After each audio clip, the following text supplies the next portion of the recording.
Good morning.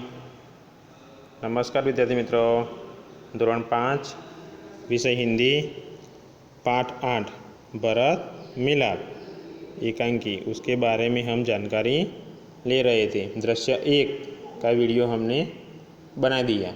अब आगे दृश्य 2 उसके बारे में जानकारी देंगे। तो आप अपनी पुस्तक निकाल कर ध्यान से देखना और समझौती सुनना तो मालूम पड़ेगा। अपनी पुस्तक अपने साथ रखना चाहिए। तो दृश्य 2 भरत दौड़ते हुए कुटिया के निकट आते हैं। तो भरत कुटिया यानी झोपड़ी के निकट यानी नज़दीक दौड़कर कुटिया के नज़दीक आ जाते हैं। उनकी आंखों से आंसू बह रहे थे। क्या है कि कुटिया के नज़दीक आते हैं और भरत की आंखों से आंसू बह रहे थे। वे राम के चरणों में पड़ते हैं। राम भरत को उठाकर गले लगा लेते हैं। तो भरत आकर तुरंत ही उनकी आंखों से आंसू बहते हैं और राम के चरणों में पड़ जाते हैं, यानी इसको चरणों में पड़कर माफ़ी मांगते हैं और राम भरत को उठाकर गले लगा लेते हैं। गले लगाना यानी प्यार प्रेम से मिलना। फिर भरत कहता है कि रोते हुए, मुझे क्षमा कीजिए प्रभु।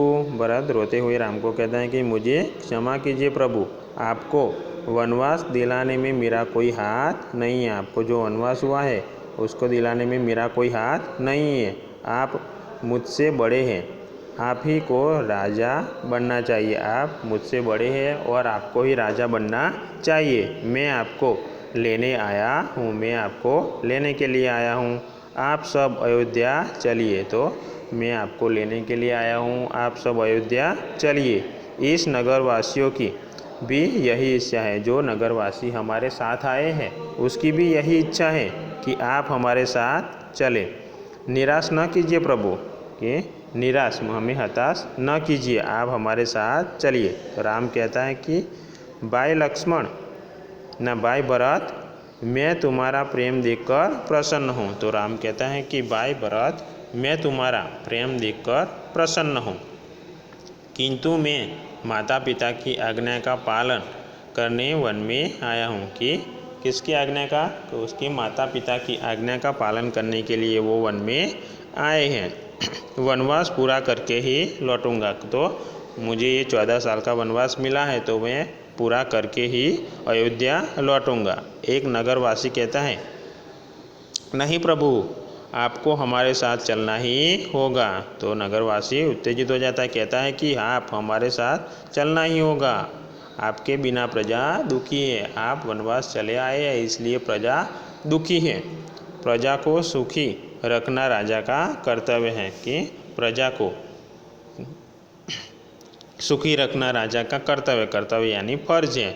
राजा होए तो प्रजा अच्छी तरह अपने राज्य में रह सकती है, इसलिए प्रजा को सुखी रखना राजा का कर्तव्य, ऐसा एक नागरिक कहता है। अब राम कहते हैं कि नगरजनों, इस समय माता पिता की आज्ञा का पालन करना मेरा सबसे बड़ा कर्तव्य है। तो राम कहता है कि नगरजनों, इस समय चल रहा है उसमें माता पिता की आज्ञा का पालन करना मेरा सबसे बड़ा कर्तव्य है, मेरा सबसे बड़ा फर्ज है। कि भरत मेरा भाई है, जब तक मैं वनवास पूरा करके न लौटूं तब तक भाई भरत आप सबके सुख दुख का ध्यान रखेगा। अब जिम्मेदारी भरत को राम सौंपते हैं और कहते हैं कि यह जब तक मैं वनवास पूरा न कर लूँ और वनवास पूरा करके न लौटूँ तब तक भाई भरत आप सबके साथ सुख दुख का ध्यान रखेंगे। आप उसे राजा मानेंगे। क्या है कि आप उसे राजा मानेंगे। यह मेरा आदेश है। कि मेरा जो आदेश है, कि आज्ञा है, जो मैंने आज्ञा हुक्म दिया है वो आप नगरवासी सब मान लेंगे। भरत कहता है कि खुद सोचकर भरत सोचता है और कहता है कि अच्छा प्रभु, जैसी आपकी आज्ञा, पर मेरी एक विनती है कि उसे स्वीकार करो। कि मेरी एक विनती है तो आप उसे स्वीकार करो। राम कहता है कि बोलो क्या चाहते हो। तो राम कहता है कि क्या चाहते हो, तो आप चित्र में देख सकते हैं। फिर आगे भरत कहता है कि मुझे आप अपने पाँव की खड़ाऊ दे दें। तो यहाँ भरत राम की खड़ाऊ लेता है, चित्र में हमें दिखता है। तो भरत कहता है कि मुझे आप अपने पाँव की खड़ाऊ दे दीजिए। खड़ाऊ यानी लकड़ी की बनी पादुका। पहले लकड़ी की पादुका यानी चंपल बनते थे, तो उसे हम पादुका कहते हैं। अभी तो चंपल, स्लीपर वो नाम अलग अलग कहते हैं। फिर राम कहता है कि खड़ाऊ का क्या करेंगे? तो खड़ाऊ का आप क्या करेंगे? तो भरत कहता है कि उन्हें सिंहासन पर रखकर आपके लौटने तक सेवक की तरह राजकाज करूँगा।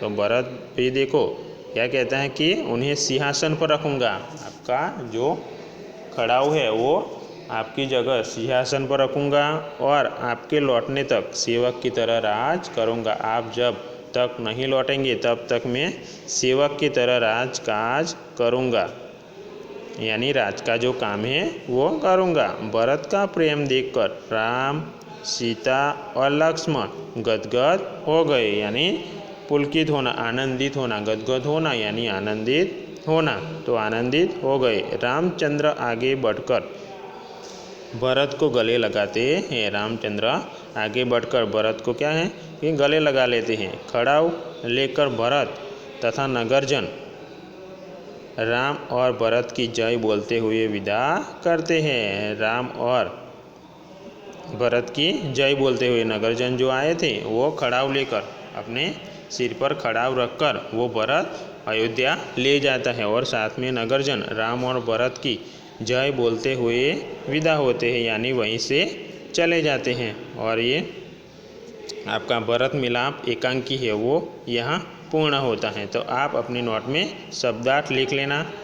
ये शब्दार्थ तो हमने समझा दिए कि क्या क्या आता है वो लिख लेना। फिर मुहावरे, उत्तेजित होना यानी गुस्सा हो जाना, गले लगाना यानी प्यार से मिलना, गदगद होना, पुलकित होना, आनंदित होना। तो आप इतना शब्दार्थ मुहावरे लिख लेना। फिर अभ्यास में हम जानकारी अगले वीडियो में देंगे कि आपको क्या उत्तर लिखना है, और आपको आता है तो आप अच्छी तरह लिख लेना।